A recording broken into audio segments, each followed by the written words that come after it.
Hey guys, so as promised, chicken tikka masala, and I'm actually going to have, I found my vegetable, asparagus. So I'm actually going to do this first. First thing you want to do is you want to take a bunch of asparagus and rinse it. Always rinse your veggies. And then, after you rinse it, you cut off the bottom like 1.5 to 2 inches because that's a really woody feel. It's really like thick and dense. It's not good. So after you do that and you chop it into 1.5 to 2 inch slices like so, or sticks, take a little bit of olive oil, give that a quick drizzle, just a bit. And then you want some pepper.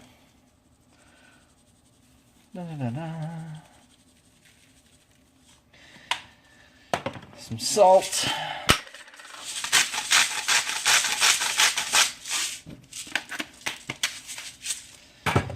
And personally, we like garlic on everything. So a little bit of that as well.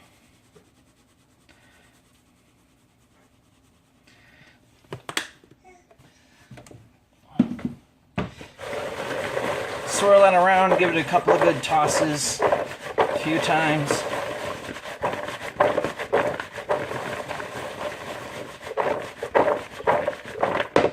Boom.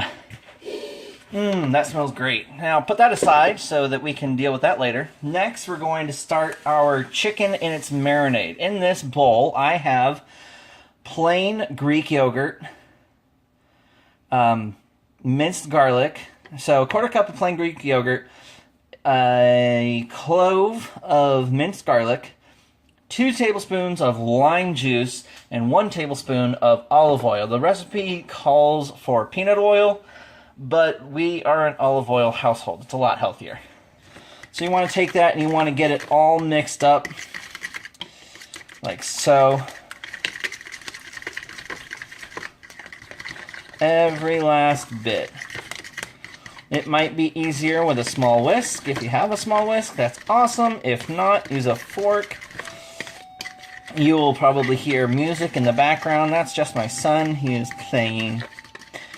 So boom, boom, boom, boom, boom. Give that a smell. That smells pretty good.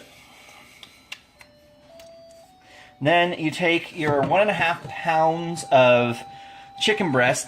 Personally, I cubed it. See? The recipe says pound it out flat, cook it, and cube it afterward. But I do it ahead of time, save some time.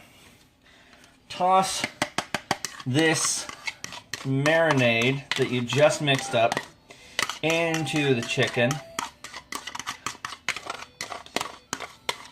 And then what you're going to do is you're going to get your hands dirty. Do not be afraid of getting your hands dirty when it comes to cooking. It's going to happen.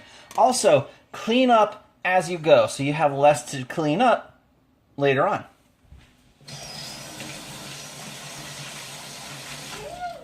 Rinse that off.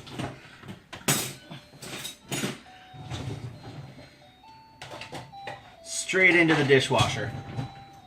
Awesome. Now I'm going to take my clean hands.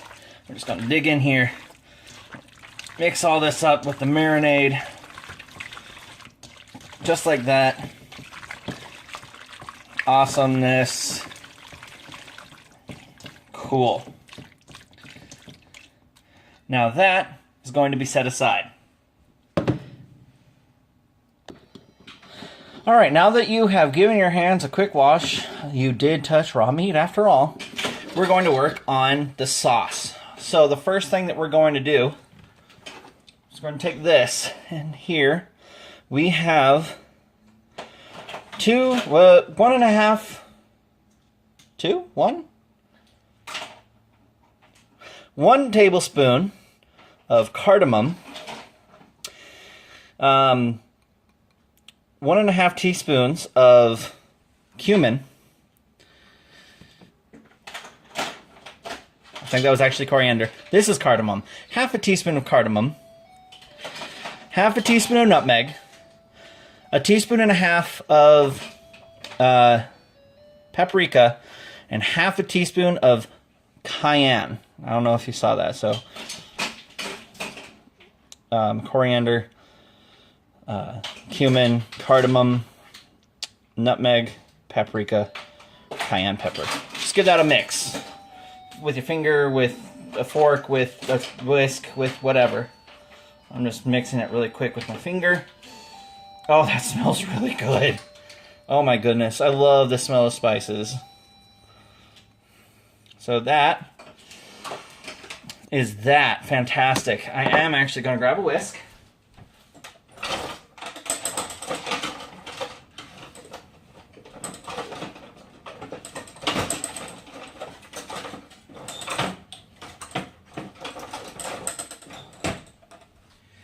If my drawer were to cooperate. So, just, I know it's sitting here dry. Whisk that up. We're also going to mix that with a tablespoon of fresh ginger. Just, this is not a really good angle. I'm still trying to adjust and figure out the best way to do this. Sorry, guys. So just put the ginger right in there.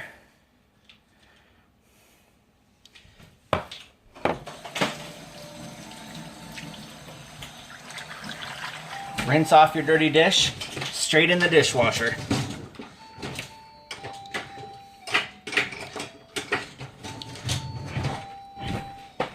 Now we're going to give this a little mix. Whoops. Not too vigorously. Don't want to accidentally spill it, you know? So just like so. La da da. Yeah. Now that we have that done, we're going to take this 4-quart pot, and we're going to put it on a medium-high heat. So depending on what numbers you have, I have mine on 7.5. And I'm just going to have that. Just like that. That's perfect. I'm going to set this aside. And the first thing we're going to do, we're going to take 4 tablespoons of butter. Goodness gracious, child, you're making me not be able to know how to speak English. I know speak English well again. 2 tablespoons, or 4 tablespoons of butter. That's going right in the pot. Can you see that? Yes, you can. Awesome. And then that bowl is going straight in the dishwasher. Personally, I find that having everything prepared ahead of time, the way I have it now, makes it so much easier on myself. But, goodness gracious, you don't have to do that if you don't want to. So, while that's heating up, we'll give it a minute. Oh, all right, now it is nice and hot.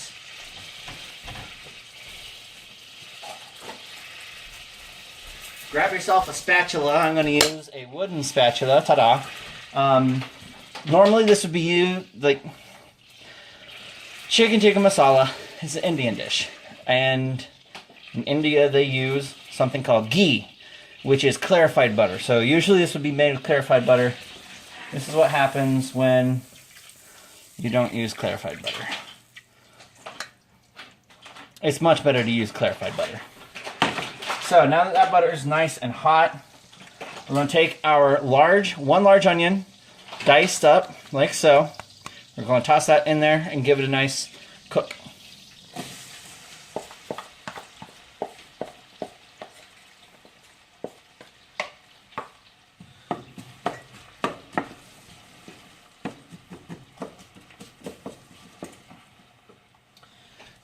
And then straight in the dishwasher.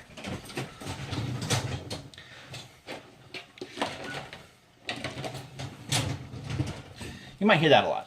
So now it's going to cook. I will be right back when it is all done caramelizing. Something I should mention before we get too far ahead of ourselves. turn on your overhead fan, also known as an air vent, hood, however you know it, because this might get spicy and that'll get into the air, which makes it difficult to breathe. It might get into your eyes, which make it difficult to see. So yeah, turn your hood on. You will thank me. Okay, so now that we have that going, the onions are pretty much done. They've been frying in butter for a little while. And you want to make sure that you don't burn your butter. Next step is we're going to add the tomato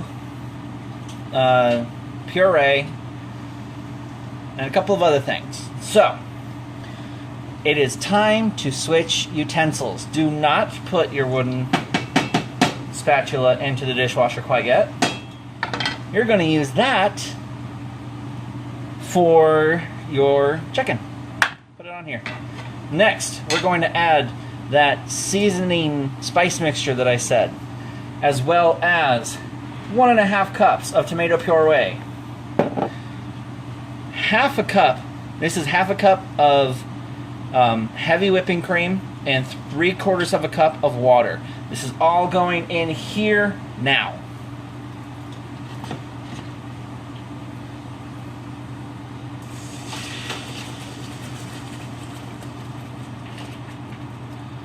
Be very careful, it might start spitting at you.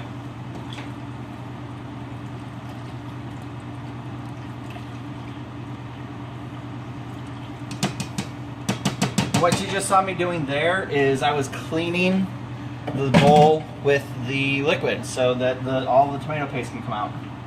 Now I'm going to use this, get some more of the paste, because we want all of the paste in here. Boom.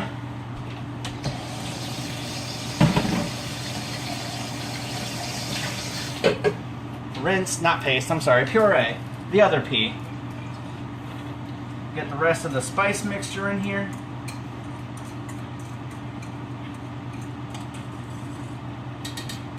Just like so.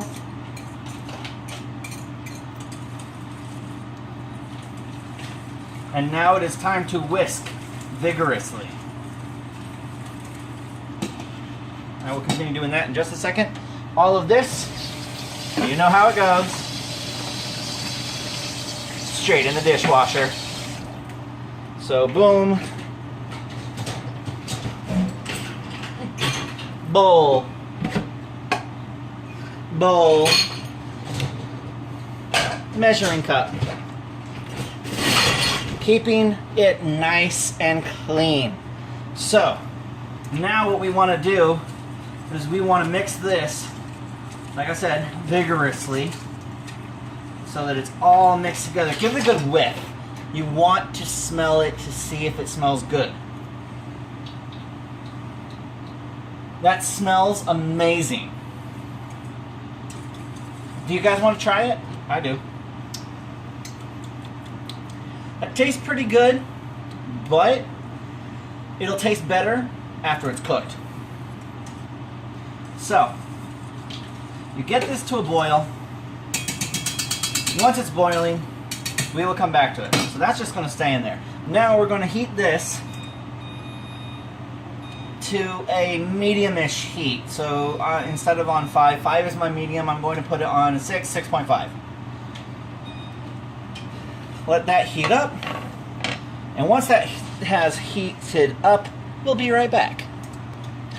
Okay, so over here we have the sauce. This is now boiling.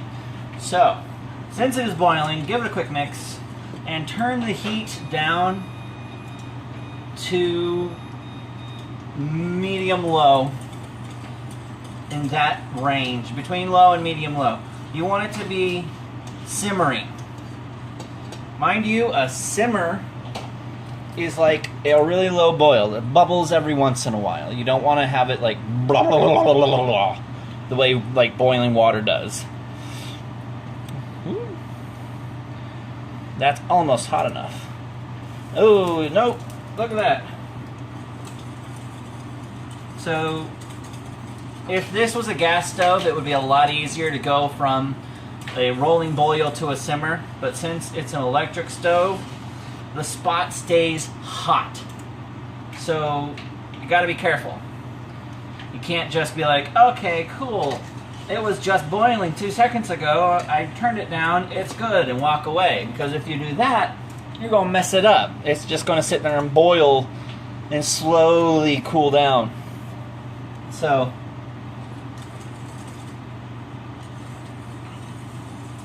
I'm just going to sit here and do this. I'm actually going to switch eyes, my bad. I'm going to go up here and put this up here and turn this one off. Now this eye can heat up to the temperature I want, and this can go down. This one is still nice and hot. I'm going to get out another pan for my asparagus. Hold on one second.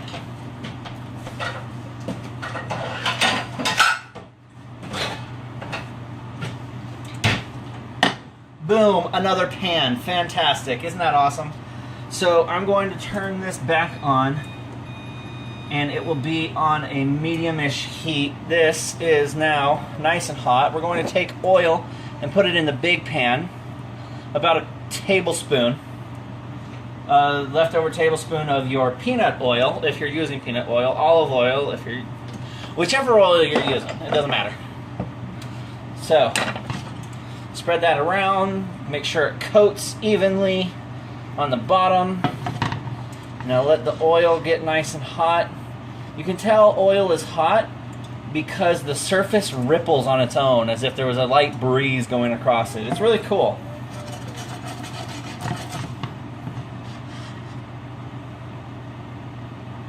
Alright, so that's nice and hot. We're going to take our chicken, which has been sitting behind the scenes, and put that whole thing. The recipe says that you need to do half and half with the pounded chicken, and then you cut it afterward. I have done the cut it ahead of time. I'm going to add it all at once. That's just what I do.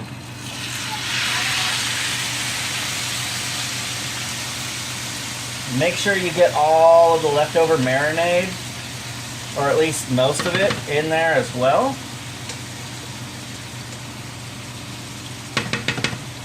Because that is just going to add to the awesomeness.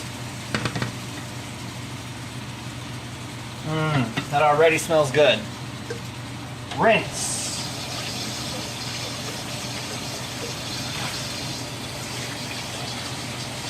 Dishwasher.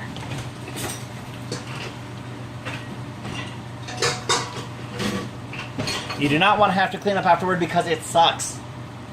Hi, Damien. Look at you all the way over there. Hi, I love you. Alright. If anyone is wondering, my son is fine. So, this is just going to cook really quick. So that's what we want it to do. This needs to get warmer. This has cooled down a little too much and is not hot enough, obviously. It is not simmering. So this is going to cook.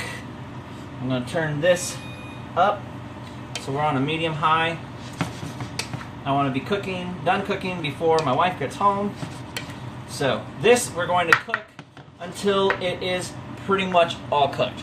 Just when it's all cooked, which means all the outside bits are no longer pink, and it's got a nice little caramelization, which is what people, I don't know, call burn bits on the outside. Caramelization is great. It adds flavor. So we're just going to mix and cook and mix and cook. Let that sit for a minute.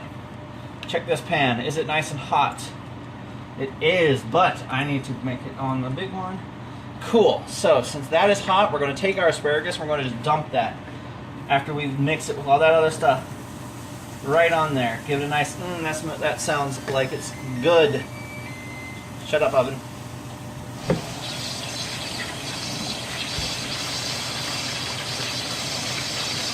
Rinse the bowl in the dishwasher.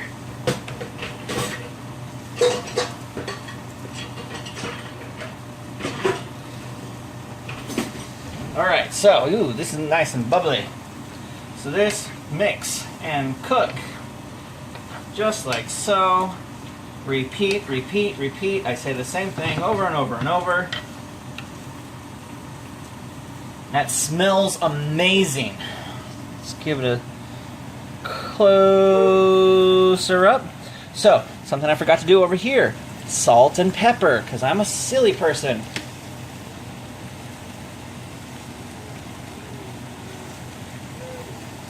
Pepper. Put that away. Salt.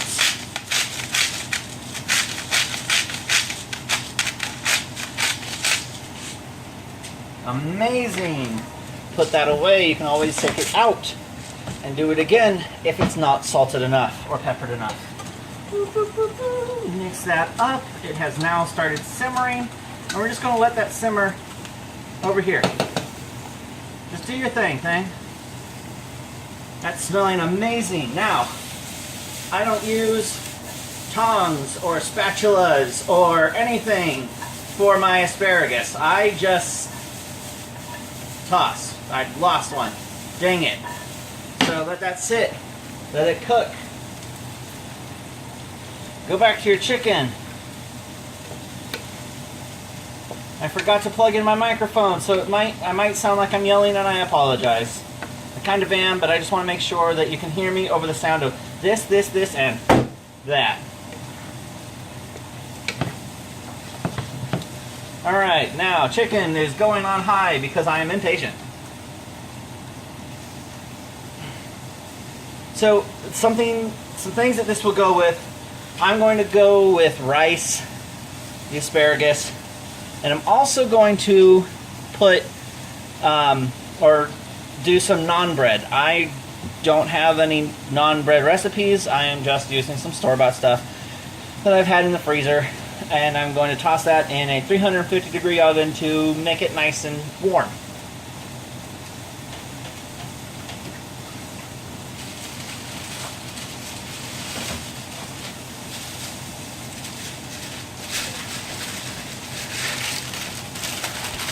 All right. You hear all that sizzle? That's good sounds. You can also hear me crinkling the packaging. I apologize for that. One piece of naan bread for each of us. I will get back to that in a minute. Time to do some mixing. Mix, mix, mix. Smells delicious. Stir, stir, stir. Smells delicious. Whoop. Last one.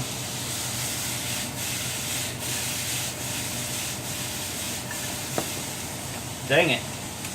Toss, toss, toss. Smells delicious. And we'll be right back. Alright, cool. So now that the chicken is nice and cooked all the way through, we're going to take the whole thing and we're going to ditch the whisk again. Goodbye, whisk. Toss that in the sink really quick. We're going to get to putting that in the dishwasher in just a second. Turn off the eye, and the chicken goes straight in the sauce. Whoops. Like so, all the chicken. Put this over in the sink. Douse it in hot water so that the stuff that is stuck can soak and get off. Now, the chicken gets mixed into the sauce like so. I'm going to cheat, and yes, okay. This is way too high.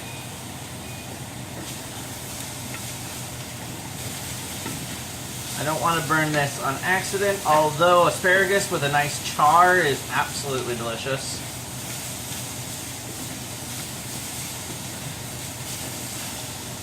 So there.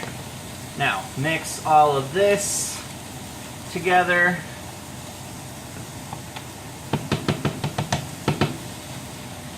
We're going to let that on a slightly higher heat simmer.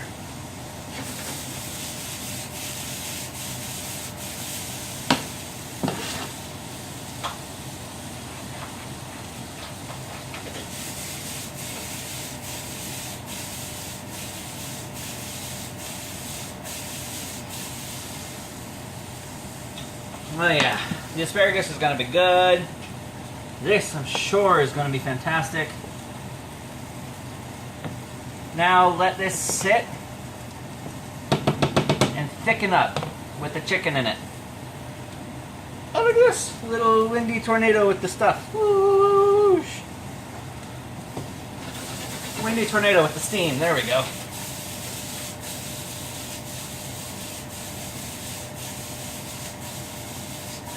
All right, the asparagus is done.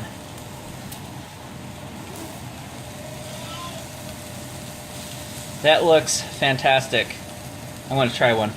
Especially the spearheads. Oh my god, that's so good.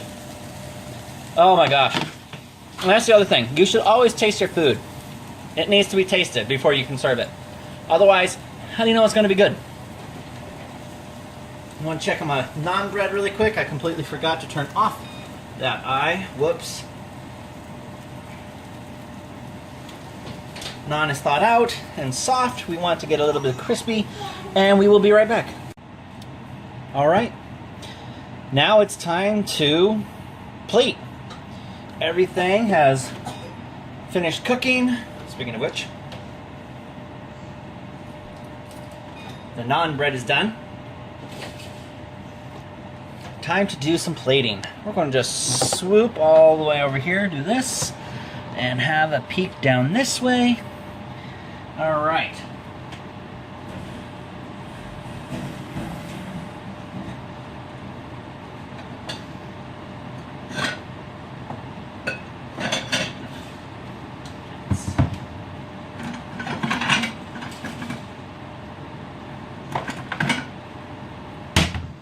I will have a plate like this because I don't mind if everything gets on top of each other. My wife will have a plate like this. She does. So, I will show you how to plate it on this plate. First, you're going to take your rice, which I cooked earlier, so you can use jasmine. It says basmati rice, but I don't have that, so I have white rice. Boom, rice. Suddenly, chicken tikka masala. And don't forget your veggies. Yummy. So, it looks pretty delicious. The plate, not so much. Like, this right here would be cleaned up. This bit here, just like in a fancy restaurant, you would have somebody at the end of the stations just with a napkin just cleaning up the excess. Like, this would not go over the black line. It would all be contained within. This sauce and this sauce here would not be there. This would probably be better arranged. So, whatever you want. But yeah, chicken tikka masala. Oh goodness. It's so good. I'm sorry. Oh my god. That's amazing. Oh, yes, spicy. If you don't want it so spicy, cut back on the cayenne. Or take it out completely. It's up to you. But yeah, chicken tikka masala with sauteed asparagus. These I already tried and they're so good. Oh yeah. So I hope you guys enjoyed it. Leave a comment down below on which way you like the camera to be facing. Do you like the whole counter setup the way I just had it in this video, or in this previous Cooking with Azreal video where it's hooked up to the top and it's looking straight down at everything. So yeah, I hope you guys enjoyed this again, because I'm going to go enjoy this for dinner. See you guys later. Bye.